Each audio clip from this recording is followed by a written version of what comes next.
The real goal I have today is just to raise your awareness. Raise your awareness about a process and principles, if followed, will give you a much greater chance of getting the best people into your organization.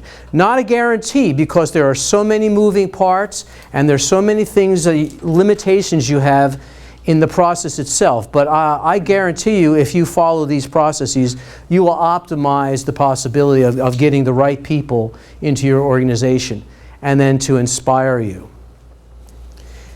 There's 3 ways to get the best talent, or if you may, the right talent into your organization. You can hire them. You can inspire them. And by inspire, I mean engage and develop them. So these are the people who are already in your organization. How do you make them the best they can be? And there's a lot of research around the idea of engagement, employee engagement, and developing them. And then the third is to retire them. This would be reassigning some people and firing others. Which do you think is the best, and why? The easiest thing and the fastest solution is to retire them. Whether it's to find them another position because they're not a good fit for the one they're in, and or letting them go. But I'm going to argue for the good hire, and it's based on this.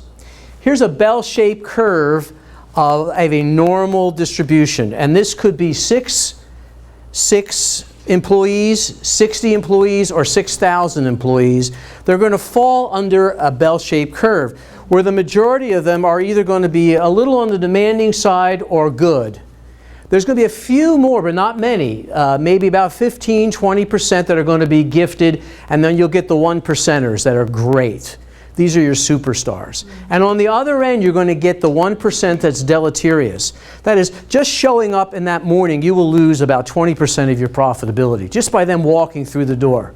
Then you'll get the disruptive people. These are the very hard to manage people. What do you do with them? Well, I would say you get rid of the deleterious ASAP. With the disruptive, you want to go through a due diligence process and see if you can in fact help them, etc., etc. Eventually, you want to make the great one a partner, because you would be silly to let them go because they're so good.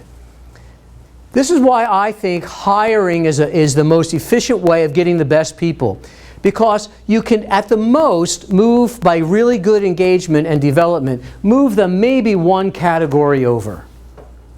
And that would only be true for those on the right-hand side. The ones on the left-hand side usually are there because they're not very good learners. They get stuck in their own mindset, they're rigid, they're reactive, they're oppositional. So that the best you can possibly expect is you're going to get people moving one category. But hopefully you can hire in category, at least aim for 5 and 6. And that's why I would argue that that hiring is the best way to get the best people into your company.